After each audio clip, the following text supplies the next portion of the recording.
Hello, I'm Nila. I have an extensive background in metaphysics and esoteric concepts and practices. My stance is just not for knowledge. My stance is to embody that knowledge into the wisdom. I've been married 30 years. I am married to a wonderful man by the name of Daryl. We own and operate a small business, native and non-native retail and aspirational store in Tustin, California. My husband is a sun dancer, ghost dancer out of the Pine Ridge Reservation.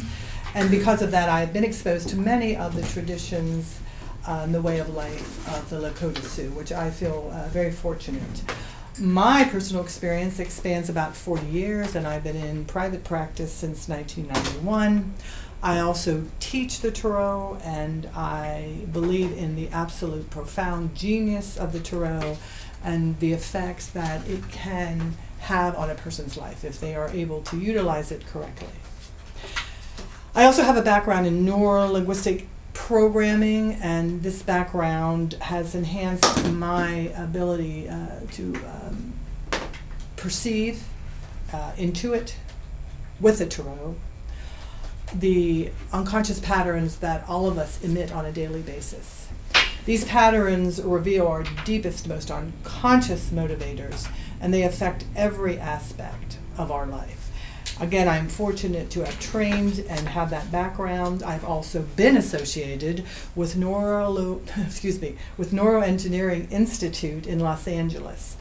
Its organization is a game change. They're a game changer. They're thought leaders in human capital, and they provide training to train your mind to find solutions to severe problems, all problems.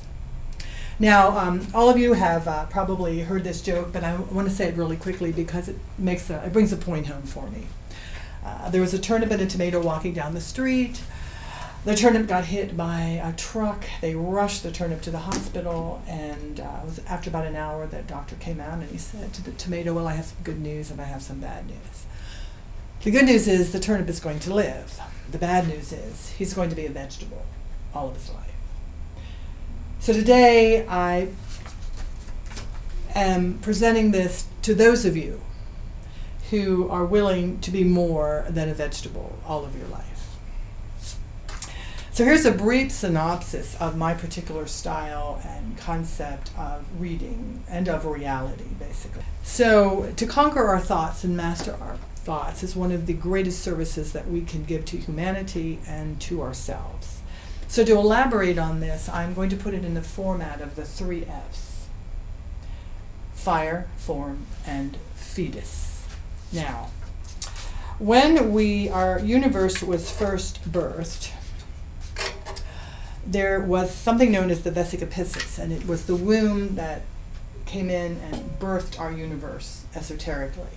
And the first sacred shape to come through was the pyramid, was the triangle, the power of 3, the Trinity, the triad.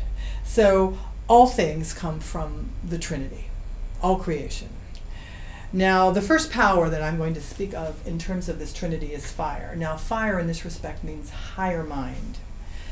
Now, the universe is made up of a frequency or form of electricity, not what we know here in our time and space. In our time and space, it expresses itself as fire. So all that exists began with this fire or spirit. Now, this fire spirit is the male element, not the gender, but the male element. And this male aspect, in and of itself, is known as power, force, and will, or movement, impulse. And so all creation for all creation to be birthed, there must be movement first. And this movement, this thought, this impulse, this fire must have a receptacle in order to manifest itself through. Which brings us to then the second aspect, which is form. Form can be matter, mother. It can be the material world, of course, but it can also be our concrete mind, our emotional body.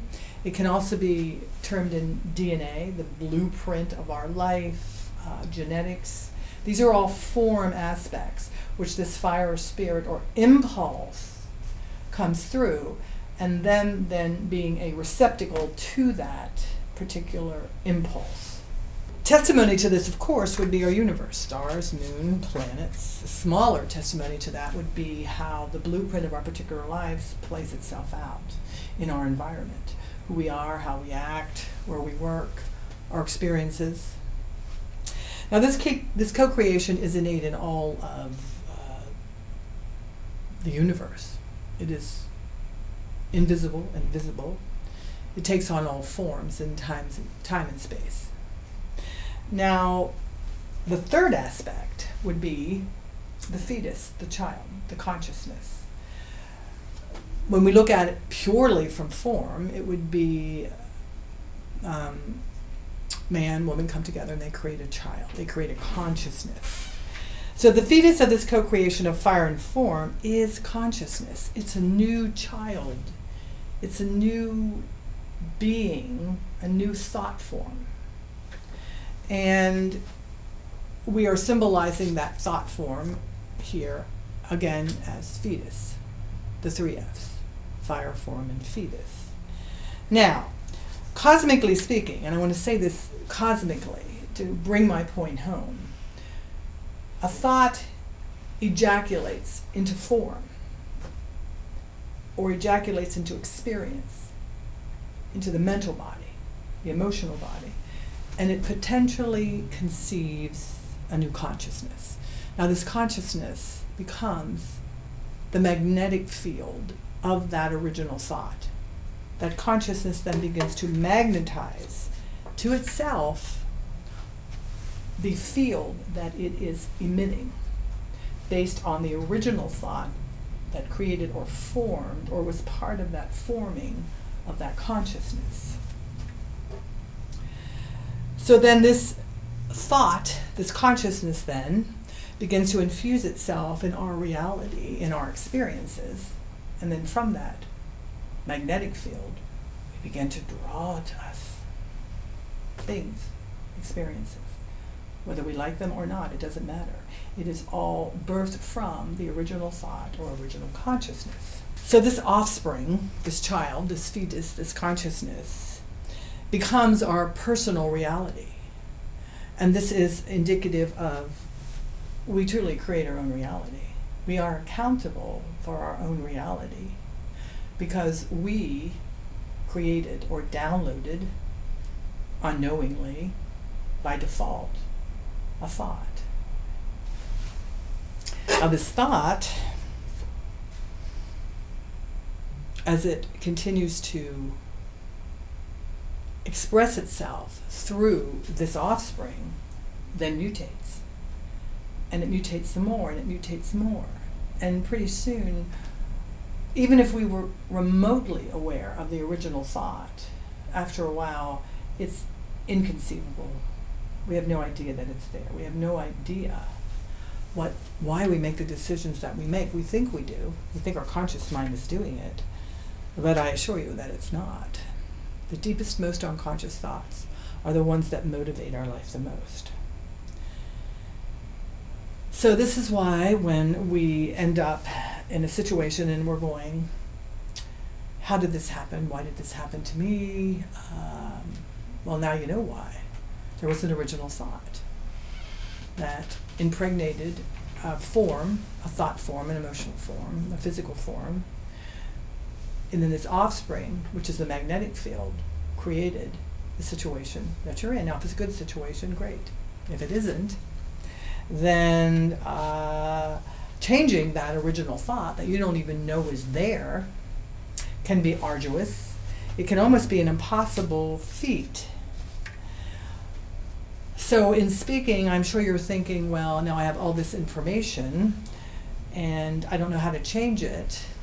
So what it does is just give me more information to feel bad about myself. So why would anyone want to begin this? Why would anyone want to even try? Well, remember initially I had said this is for those of you who don't want to be a vegetable all of your life. Now, a good place to start, the universe is full of amps and impulses of information. So there are books and classes out there here at the Foundation. There's also an excellent book that I suggest. It's The Master Key by Charles Haanel, Haanel. So just sort of begin to download information. That's a start. And that wheel, that pattern that is running within you, as you start to download this information, it's going to throw a wrench in that wheel. And when that happens, when that impulse begins to break up all those crystallized thought forms and those emotional forms within you that have been running for a really, really long time, you will get really uncomfortable. You will get really, really irritated. And I assure you, you will be really irritating. However, without that, there's no way of pushing through these crystallized thought forms and emotional forms. You must get uncomfortable if you don't want to be a vegetable all of your life. So here's where I come in. I have tools and strategies, and I use the genius of the tarot, and I do my best to assist you to feeling safe, to creating a safe space, to begin to look at these unconscious parts of yourself. And in the Native American, it's called Naji, it's called the ghost, the shadow side. Let me read from this. I am one you choose not to see. I am caught trapped, unnoticed, unable to change because I am without recognition. I am an unloved and unnurtured because I am unseen. I am powerless to move on without your help. Bring me into the world of light with your attention. Guide me. Love me. Now, these unconscious thoughts that motivate your life are not your enemies. They appear to be your enemies.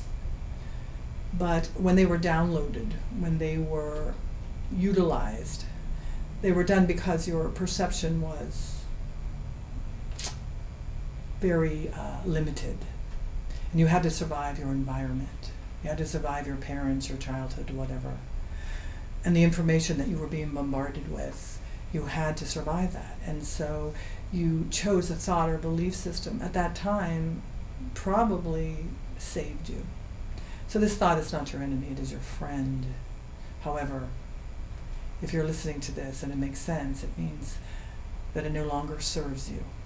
So we create this safe space for you to find your Naji, your ghost. And there are about 3 things that can happen here. Once you're going to see, sense, or feel that original thought, we're going to give you an opportunity to recognize it. Then you're going to recognize how that thought has created and provoked a constant cycle within your life of mutated experiences. It's going to be like a dominoes effect. You're going to see it. You're going to recognize it. It's going to make sense. It's going to be humbling and exciting at the same time. And then as you understand and begin to transmute and create new thought forms, you will feel a greater sense of empowerment and consciousness as never before. Now, these techniques that I offer, they also include identifying other persons in your life that usually unknowingly support you in these patterns. And it's not to badmouth them or put them down. It is to simply recognize the whole picture, the whole web, the whole pattern. That's the only way one can change it. One can make a difference in their own lives and other people's lives. So let me read the meditation here from the other book. It's very short. I welcome all aspects of my life into the light of consciousness. And for recognition and healing, I claim my lost selves with love and restore my internal harmony. In my opinion, no one is coming to save you. No one. You are divinely equipped to save yourself. So give yourself an opportunity not to be a vegetable for the rest of your life. Let light and love and power restore the plan on earth.